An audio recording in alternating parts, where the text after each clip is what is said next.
আল্লাহ পাক আল্লাহ তাআলা বলতেছে আমার বান্দা বান্দিরাও তোমরা যদি নবীকে মোহাম্মদ করো রে ভাই তাইলে পরে চলো যাই আমরা নবীজির প্রতি দুরূদ কানা পড়ে মরার পরে জান্নাতি হয়ে যাবে।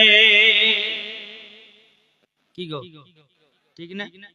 এই নবীর প্রতি দুরূদ পড়েছে বাবা বনের হরিণেরা, জোরে বলেন নবীর প্রতি দুরূদ পড়েছে আপনার কিনা বনের বাঘেরা, নবীর প্রতি দুরূদ পড়েছে বেরাদুল ইসলাম মুআদ্দাস সামানে কিরাম গাছে, নবীর প্রতি দুরূদ পড়েছে পাথরে, নবীর প্রতি দুরূদ পড়েছে বাবাজি মৌমাছিরা, জোরে বলেন নবীর প্রতি বাবা দুরূদ পড়েছে মৌমাছিরাও। তাই বেরাদুল ইসলাম মুআদ্দাস সামানে কিরাম নবীকে বোঝারে বাবা, নবীকে যখন বুঝতে পারবে মরার পরে তুমি জান্নাতি হয়ে যাবে। বাবাজি মুসলমান ভাইরাও ইসলাম মানিকেরাও আপনাদেরকে বলতে চারে বাবা আমার আল্লাহ পাক আল্লাহ তাআলা বলছো গো আমার বান্দা বান্দিরাও যেই নবীর প্রতি দরুদ পড়ে আমি, যে নবীর প্রতি দরুদ পড়ে ফেরেশতাগণেরাও, ও আমার ঈমানদার মুসলমানেরাও তোমরাও বেশি বেশি করে নবীর প্রতি দরুদ গান পড়তে থাকো, জোরে বলেন সুবহানাল্লাহ। একদিন আমার নবী মুস্তাফা সাহাবীদেরকে নিয়ে বাবা রাস্তায় সফর করতে লেগেছেন, সফর করতে করতে বাবা আমার নবী বলতেছে সাহাবীরা তবে শোনো গো তোমরা এই জায়গাতে একটু আরাম বিশ্রাম করো, আর তোমাদের কাছে যেটা যেরকম খাবার আছে ওই খাবারটা বের করো, তোমরা নিজের নিজের খাওয়া দাওয়া করে নাও। সমস্ত সাহাবীরা বাবা ব্যাগ থেকে খাবার বের করেছে বাবাজি 2 খানা করে রুটি। কটা রুটি? 2টো করে রুটি বের করেছে। আমার নবীজি বলতেছে এই সাহাবীরা তবে শোনো গো শোনো, তোমরা যে রুটি বের করেছো আচ্ছা বলো না তোমাদের কাছে কি কোনো তরকারি নাই? সমস্ত সাহাবীরা বলছে ইয়া রাসূলুল্লাহ ইয়া হাবিবাল্লাহ নবী গো, ও গো দয়াল নবীজি আমরা তরকারি কেউ নিয়ে আসি নাই, ও গো দয়াল নবীজি আপনার কাছে একটা আবেদন করব গো নবী, আমাদের কাছে তরকারি নয়, আমাদেরকে শুকনা শুকনা রুটি খেতে হবে। আমার রাহমাতুল লিল আলামিন নূর মুজাসসাম নবী কামলিওয়ালা মক্কি ও সরদার আহমদ মুখতার নবী মুহাম্মদ রাসূলুল্লাহ সাল্লাল্লাহু তাআলা আলাইহি সাল্লামের মাথা মুবারকের উপরে যেন মৌমাছি গুনগুন গুনগুন আওয়াজ করতেছে। সাহাবীরা বলছে নবী গো আপনার মাথা মুবারকের উপরে মৌমাছি যেন গুনগুন গুনগুন করে আওয়াজ করতেছে গো নবী। ও গো দয়াল নবীজি ওই মৌমাছিটা জানো কি জানো বলতেছি? নবী গো আপনি তো মৌমাছির কথা বুঝতে পারেন, নবী গো আপনি তো বাঘের কথা বুঝতে পারেন, নবী গো আপনি তো হরিণের কথা বুঝতে পারেন, নবী গো আপনি গাছের কথা বুঝতে পারেন, নবী গো আপনি পাথরের কথা বুঝতে পারেন, নবী গো আপনি জীব জানোয়ারের কথা বুঝতে পারেন, নবী গো মৌমাছিটা কি বলছে একটু বলুন না। আমার গায়েবের সংবাদদাতা নবী বলছে এ আমার সাহাবীরা তবে শোনো গো, ও সাহাবীরা মৌমাছিটা বলতে আছে নবী গো আপনার সাহাবীদের কাছে কোনো তরকারি নাই, আমাদের মৌমাছির চাক থেকে মধু নিয়েছে রুটি দিয়ে খায়। যেই মৌমাছির কথা আমার নবীও বুঝতে পারে, জোরে বলেন বুঝেছেন? আমার নবী বলছে গো আলী, ও গো আলী তবে শোনো শোনো শোনো, চলো বাবাজি মুসলমান ভাইয়েরা এ সোনা মানিকেরা হযরত আলী রাদিয়াল্লাহু তাআলা আনহুকে বলতে বলে আলী গো একটা বাটি নাও, একটা পেয়ালা নাও, মৌমাছির পেছনে পেছনে চলতে লাগাও। বাবাজি হযরত আলী রাদিয়াল্লাহু তাআলা আনহু তিনি বাবা মৌমাছির পেছনে পেছনে যখন বাবা চলতে লেগেছে মৌমাছি নিজের চাকে গিয়ে বসে গেল। হযরত আলী রাদিয়াল্লাহু তাআলা আনহু ওই মৌমাছির চাক থেকে জানো বাবাজি এক বাটি মধু সংগ্রহ করলো। সংগ্রহ করার পর আমার হযরত আলী রাদিয়াল্লাহু তাআলা নবীজির কাছে হাজির করেছে। ওগো আলী মধু তুমি তো নিয়ে এসেছো। আলী বলছে নবী গো আমি হলাম আলী, মৌমাছির চাক থেকে এক বাটি মধু নিয়ে আসলাম। আলী কার নাম? জানতে রাজি আছেন? জি, আলী কার নাম জানা নাই? যিনি হল আল্লাহর পাক সেহের খোদা, একটু জোরে বলবেন না। তিনার নাম হলো আলী। খাইবারের যুদ্ধতে বাবাজি, যুদ্ধতে করতে করতে 1 নম্বর ফার্স্ট হয়েছে, তার নাম হলো হযরত আলী। একদিন আলী রাদিয়াল্লাহু তাআলা তিনি বাবাজি সোনা মানিকেরা, হযরত আলী রাদিয়াল্লাহু তাআলা তিনি একদিন নবীর সাহাবীদের সম্মুখে বলছে কি জানেন? এখন নবীর সাহাবীরা, আমার কাছে জিবরিল আমিন দুবার আছে। আলী কার নাম সেটুকু বলবো, তারপর আবার ওই মধুর ওয়াজটা ধরবো। জোরে বলেন সুবহানাল্লাহ। বলতেছে বলে আলী গো, ও আলী তবে শুনে নাও, শুনে নাও। আলী বলতেছে গো নবীর সাহাবীরাও, আমার কাছে জিবরিল আমিন দুবার আসি, নবীজির কাছে একবার যায়। সমস্ত সাহাবীরা বলতেছে কি ব্যাপার, আলী তো একটু ভুল ওয়াজ করে দিল। আলী রাদিয়াল্লাহু তাআলা যখন এই ওয়াজটা করেছে, সমস্ত সাহাবীরা বাবা আমার নবী মুস্তাফার কাছে গিয়ে বলতেছে ইয়া রাসূলুল্লাহ, ইয়া হাবিবাল্লাহ, নবী গো আজকে হযরত আলী রাদিয়াল্লাহু তাআলা তিনি যেন একটা কি ওয়াজ করেছে। বলে কি ওয়াজ করেছে? নবী গো আলী বলেছে জিবরিল আমিন নাকি আলীর কাছে দুবার যায়, আর আপনার কাছে কি একবার যায়। আমার নবী বলছে সাহাবীরা গো, আলীকে জলদি করে ডেকে নিয়ে এসো, আলীকে জলদি করে ডেকে নিয়ে এসো। বাবা যে মুসলমান ভাইরা, এই সোনা মানিকেরাও, আলী রাদিয়াল্লাহু তাআলা আনুকে যখন ডাকা হলো, আমার নবী বলছে আলী গো, আলী একবার বলো না, বলো তুমি বলেছ তোমার কাছে নাকি জিবরিল আমিন দুবার যায়, আর আমার কাছে নাকি একবার। হযরত আলী রাদিয়াল্লাহু তাআলা তিনি বলতে বলেন নবী গো বেয়াদবি মাফ করবেন, ওগো নবী আপনি তো বলেছেন আর মাদিনাতুল ইলমু আলিউন বাবুহা, নবী গো আপনি হল ইলমের শহর, তার দরওয়াজা হলাম আমি। জোরে বলেন সুবহানাল্লাহ। নবী গো তার দরওয়াজা যদি আমি হই, জিবরিল আমিন যদি আসে গো নবী আমার গেট দিয়ে ঢুকবে।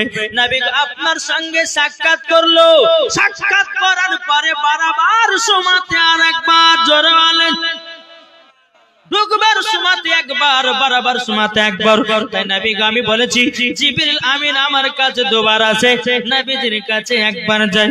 আমার নবী বলছে সাহাবীরা দেখো আমার আলী বিনা দলিল ছাড়া কথা বলে না। বাবাজি মুসলমান ভাইরাও, তারই নাম হলো বাবাজি আলী। আলী রাদিয়াল্লাহু তাআলা বহুত বড় বাবা জীবনী আছে বেরাদার মুআজ্জাজ সামানি কিরাম। আমি ওদিকে যেতে চাইছি না রে বাবা। হযরত আলী রাদিয়াল্লাহু তাআলা তিনি যখন বাবা এক বাটি মধু নিয়ে আসে, আমার নবীজির কাছে হাজির করেছে। আমার নবী বলছে এ সাহাবীরা তোমরা মধু দিয়া রুটি খেতে শুরু করো। যখন সাহাবীরা মধু দিয়ে যখন বাবা রুটি শুরু করতে লেগেছে, আর একটা নবী মুস্তাফা সাল্লাল্লাহু তাআলা আলাইহি সাল্লামের মাথা মুবারকের উপরে একটা মৌমাছি আবার এসে গুনগুন গুনগুন করে আওয়াজ করতেছে। সাহাবীরা বলছে নবী গো তৃতীয় নাম্বার মৌমাছিটা কি যেন গুনগুন আওয়াজে বলতেছে নবী গো। আমার নবী বলছে গো সাহাবীরা এই মৌমাছিটা বলছে নবী গো আরো যদি মধু লাগে অন্য অন্য চাকে মধু দেওয়া আছে, নবী গো মধু দিয়ে দেব। সমস্ত সাহাবীরা বলছে বলে নবী গো ওগো নবীজি আমরা যখন মধু দিয়ে যখন উঠে গেলাম, ওগো নবীজি মধু দিয়ে যখন উঠে গেলাম, ওগো নবীজি মধু এত মিঠা কেন? ওগো নবীজি আপনার কাছে একটা জিনিস জানতে চাই গো নবী, এই মৌমাছিরা মধু বানায় কি করে? কি গো মৌমাছিরা মধু বানায় কি করে? রাকিব আলী শেখ তিনি দিয়েছে 4 বস্তা সিমেন্ট। নারে তাকবীর, নারে রিসালাত। রাকিব উদ্দিন তিনি দিয়েছে 4 বস্তা সিমেন্ট। আল্লাহ গো তিনার দানটা কবুল করুন, জোরে করুন না আল্লাহুম্মা আমিন। বাবা জি মুসলমান ভাই ভাইরাও, এ সোনা মানিকেরাও, চলুন বাবাজি এগিয়ে যায়। বাবাজি মুসলমান ভাইরাও, সমস্ত সাহাবীরা বলছে নবী গো মধু এত মিঠা কেন? নবী গো মৌমাছিরা মধু বানায় কি করে জোর বলে। 3 নম্বর মৌমাছি আমার নবী মুস্তাফার মাথা মুবারকের উপরে বাবা গুনগুন গুনগুন করে আওয়াজ করতেছে। সমস্ত সাহাবীরা বলছে নবী গো 3 নম্বর মৌমাছিটা কেন গুনগুন গুনগুন করে আওয়াজ করতেছে? আমার নবী বলছে সাহাবীরা তোমরা তো আমাকে বলেছো মৌমাছিরা মধু বানায় কি করে, ওই মৌমাছিটা আমাকে বলতে আছে। জোরে বলেন না সুবহানাল্লাহ। সাহাবীরা বলছে নবী গো ও গো দয়াল নবীজি, আমরাও জানতে চাই মৌমাছি কিভাবে মধু তৈরি করে। তখন বেরাদর ইসলাম মাদ্রাসা মানিকেরাও, এ সোনা মানিকেরাও, আমার নবীজি বলতেছে বলো গো আমার সাহাবীরা মৌমাছিরা মধু বানায় কি করে শুনে নাও। আমার নবীজি বলতেছে এ সাহাবীরাও প্রত্যেকটা মৌমাছি ফুল থেকে রস সংগ্রহ করে নিয়ে আসে, প্রত্যেকটা ফুল থেকে রসগুলোকে সংগ্রহ করে নিয়ে আসে, একই জায়গাতে একত্রিত করে। সাহাবীরা বলছেন নবী গো কোন ফুলের রস তো তিতা হয়, কোন ফুলের রস তো খাঁটা হয়, কোন ফুলের রস তো আপনার কিনা মিঠা হয়। নবী গো তিনটা যদি রসকে একই জায়গাতে একত্রিত করে এইরকম তো মধু হতে পারে না। ওগো নবীজি এরকম তো মধু হতে পারে না। আমার নবীজি বলতেছে গো সাহাবীরা যখন ফুল থেকে রসগুলোকে সংগ্রহ করে নিয়েছে একই জায়গাতে একত্রিত করে, প্রত্যেকটা মৌমাছিরা যখন মধু বানায় আমার প্রতি দুরূদ পড়ে অটোমেটিক মধু হয়ে যায়। নারে তাকবীর, নারে রিসালাত, মাসলাকে আলা হযরত। যেই মৌমাছি নবীর প্রতি দুরূদ পড়ে মধু বানাতে পারে, আমরা কেন নবীর প্রতি দুরূদ পড়ে ঈমান তাজা করতে পারি না? কি গো হবে না? তাজা হবে না? জি ইনশাআল্লাহ হবে। আরে মানুষ যেদিন মানুষ চিনবে, মানুষ যেদিন খোদা পাবে রে। আরে মানুষ যেদিন মানুষ চিনবে, মানুষ যেদিন খোদা পাবে রে। নাইলে পশু হয়ে মারা যাবে, নাইলে পশু হয়ে মারা যাবে, ইহা কোরআনে লেখা। পথবে চল বেলা বেশি নাই, ঠিক কিনা? মানুষ মানুষকে চেনো। আমার আলিমউদ্দিন নকশবন্দি রাহমাতুল্লাহ আলাইহি বলেছি বৃক্ষ তুমি কেমন ফলে তোমার পরিচয়, যেমন গাছ হবে তেমন ফল ধরবে।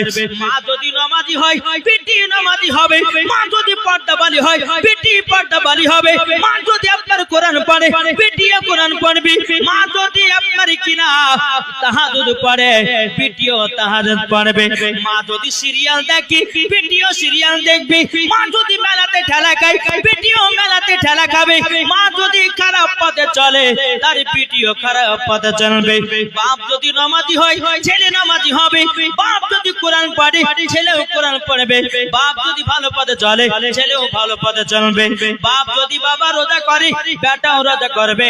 আমার আলিমউদ্দিন নকশবন্দি রাহমাতুল্লাহ আলাইহি বলেছে বৃক্ষ তুমি কেমন ফলে তোমার পরিচয়।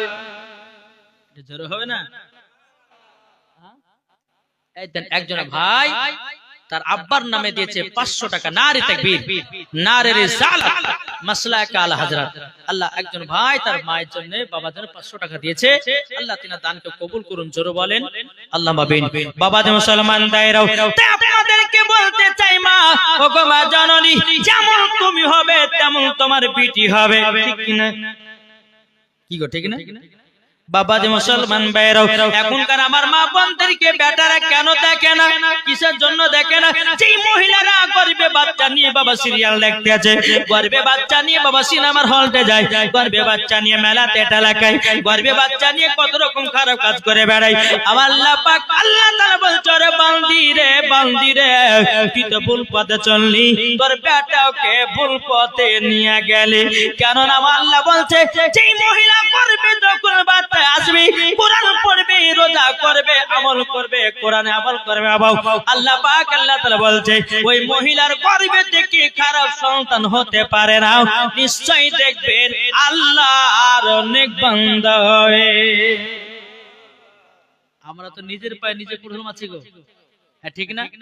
নিজের পায়ে নিজে কুড়োল মারছি, তো বেটা বেটি ভালো হয়? জি, যে বেটাকে নিয়ে তুমি গর্বে সিনেমা যাবা, সিনেমার হলতে যাবা, সিরিয়াল দেখবে, মেলা ঠেলা খাবা, চুরু চামারি করে বেড়াও, তোমার বেটা বড় হয় ভাত দিবে মুখে লাথি মারবে? ভাত দিবে না, মুখে লাথি মারবে। তাই মায়েদেরকে বলতে চাই, গর্বে যদি বাচ্চা আসে নামাজ পড়বেন, গর্বে যদি বাচ্চা আসে চুরি চামারি করবেন না, বাচ্চা চুরি চামারি করা শিখবে। এখনকার কিছু মহিলা আছে বাচ্চা থেকে চুরি করা শিখায় না, শিখে না গো। জি, একবার দূর পড়ুন, আল্লাহুম্মা সাল্লি আলা মাওলানা মুহাম্মাদ আলা আলি সাইয়্যিদিনা মাওলানা মুহাম্মাদ সাল্লাল্লাহু আলা মুহাম্মাদিন মোহাম্মদ হরদম জবান से लिखलो पाक नामे मोहम्मद हरदम जबान से लिखलो सफियाना मोहम्मद के जाओ भाई नबीर काছে জোর হবে না, কে যাও ভাই নবীর কাছে, এই পাগলের আরজি আছে, আমার সালাম পৌঁছে দিও। হে গরিবের কি বা করার আছে মওলা গো, হে গরিবের কি বা করার আছে, কে যাও ভাই নবীর কাছে, এই পাগলের আরজি আছে, আমার সালাম পৌঁছে দিও। হে গরিবের কি বা করার আছে মওলা গো, হে গরিবের কি বা করার আছে, টাকা করি না আমার শখ জেগেছে মদিনা যাওয়ার, মনের দোয়া কবুল করো। হে গরিবের কি বা করার আছে মওলা গো, হে গরিবের কি বা করার আছে। সাদ্দাম হোসেন দিয়েছে 1000 টাকা, সাবিয়ার দিয়েছে 1000 টাকা, সাহু দিয়েছে 1000 টাকা। আল্লাহ গো যা সাথে যে নিয়েতে দিয়েছে দান, আল্লাহ গো তিনা দানটা কবুল করে নেন, জোর করেন না আল্লাহুম্মা আমিন। এই বাবাজি মুসলমান ভাইরাও, আপনাদেরকে বলতে চাই রে বাবা, নামাজ পড়তে বাবা নবীকে পেতে গেলে বাবাজি 5 ওয়াক্ত নামাজের দরকার আছে না নাই? কি আছে না? এখন বাবা এই ঠান্ডাতে বাবাজি জালসা শুনে না মানুষে বাড়ি পালিয়ে যায়, কিন্তু মা গো কাল কিয়ামতের ময়দানে কেমন ভাবে থাকবেন গো মা? ও মা জাননী, সামান্য দুনিয়ার ঠান্ডা যদি তোমাকে সহ্য না হয়, কাল কিয়ামতের ময়দানে ঠান্ডা গরম কিভাবে সহ্য করবেন গো মা? বেরাদুল ইসলাম মুআদ্দাস সামানিকরাও, তাই আপনাদেরকে বলতে চাই রে ভাই, বাবা যদি জান্নাতি পেতে চান, আমার নবী মুস্তাফাকে মহব্বত করতে হবে, 5 ওয়াক্ত নামাজ পড়তে হয়। লাভো দিয়েছে 2000, নারে তাকবীর, নারে রিসালাত। এ বাবাজি মুসলমান ভাইরাও, একজন নতুন নামাজি বাবা, মজার ঘটনা, নতুন নামাজি নামাজ পড়া ধরেছে, ফজরের পর মুয়াজ্জিন বলছে হাইয়া আলাস সালাহ। নতুন নামাজি বিছানা থেকে উঠেছে বাবা, ওঠার পরে আপনার নতুন জামা পড়েছে, আতর সুরমা লাগিয়েছে, ফজর নামাজের জন্য বেরিয়ে গেছে বাবা। ইবলিস শয়তান মানুষের রূপ ধারণ করে নামাজি ওই নতুন নামাজের শরীরে বাবা জানো নোংরা পানি ফেলায়া দিয়েছে। নোংরা পানি যখন ফেলায়া দেওয়া, এবারে ইসলাম মাদার সাবারিকরাম লিখে রাখো না, ওদের ভিতরে বারবার করলে ডিস্টার্ব হয়। এখানে নামটা লিখে দেবে, এক সময় দাঁড়াবো তখন নামগুলো বলে দেবো। বেরাদার ইসলাম মুআদ্দাস সাবানি কিরাম, এ সোনা মানিকেরাও, যখন বেরাদার মুআদ্দাস সাবানি কিরাম ওই শয়তান বাবা নতুন নামাজির গায়ে জানো নোংরা কাদা ফেলায়া দিয়েছে। নতুন নামাজিটা মনে মনে যে হায় হায় কি হলো, এখন তো এই শরীর নিয়ে তো নামাজ পড়তে যাওয়া হবে না। বাড়িতে গেল, গোসল করেছে, আবার নতুন জামা পরেছে, বাবা যে আদর সুগন্ধি মেখেছে বাবা, মাখার পরে দ্বিতীয়বার ফজরের নামাজ পড়ার জন্য বাবা চলতে লেগেছে বাবা। আমার শয়তান তার শরীরে নোংরা পানি ফেলায় দিয়েছে বাবা, যে আবার দেখতেছে যা কি হলো, আমার শরীরটা তো নাপাক করে দিয়েছে, এই শরীরে তো নামাজ পড়তে যাওয়া হবে না। আমার দ্বিতীয়বার বাড়িতে গেছি, গোসল করেছে, নতুন পোশাক পরেছে, আবার আদর্শ গন্ধি মেখে ইবলিস শয়তান বলতেছে এ নামাজি চলো তোমাকে আমি মসজিদে নিয়ে যাব। কে বলছে? ইবলিস শয়তান। আচ্ছা ইবলিস শয়তান কি ভালো কাজ করে? সব সময় খারাপ হয়। এই যেখানে বসে আছেন না, এখন শয়তান চল ঠান্ডা লাগে, শয়তানের কাজ আছে এরকম, ঠিক না বাবা? ইবলিস শয়তান বলে চলো তোমাকে মসজিদে নিয়ে যাব। বাবা টুকটুক টুকটুক করে বাবা যে নতুন নামাজিটাকে মসজিদে নিয়ে গেছে, বাবা মসজিদের ভিতরে নতুন নামাজিটা প্রবেশ করেছে। নামাজিটা বলতে বলে ভাই তুমি তো আমাকে মসজিদ দেখায়া দিয়েছো, আচ্ছা তুমি কি নামাজ পড়বে না? ইবলিস শয়তান বলতেছে আমি জীবনে কোনোদিন নামাজ পড়ি না। কে তুমি? বলে আমি হলো ইবলিস শয়তান। আরে ইবলিস শয়তান তো ভালো কাজ করে না, তুমি তো আমাকে নামাজের জন্য মসজিদে নিয়ে এসেছো। ইবলিস শয়তানটা বলছে নামাজি শোনো গো, তুমি যখন ফজরের নামাজ পড়ার জন্য মসজিদের দিকে যখন আগাতে লেগেছিলে, আমি তোমার শরীরে যখন কাদা দিয়ে দিয়েছিলাম, তুমি বাড়িতে গিয়ে আবার গোসল করেছো, আতর সুগন্ধি মেখেছো, যখন আল্লাহ পাক আল্লাহ তাআলা খুশি হয়ে তোমার জীবনের গুনাহগুলো maaf করে দিয়েছে। দ্বিতীয়বার যখন তোমার শরীরে নোংরা পানি যখন আমি ফেলিয়ে দিয়েছিলাম, তুমি আবার যখন বাড়িতে আসলে তিনবারের বেলাতে নামাজ পড়ার জন্য যখন নিয়াত করে নিয়ে যাও, আমার আল্লাহ পাক আল্লাহ তাআলা তোমাদের ফ্যামিলির সমস্ত মানুষের গুনাহগুলো আল্লাহ maaf করে দিয়েছে।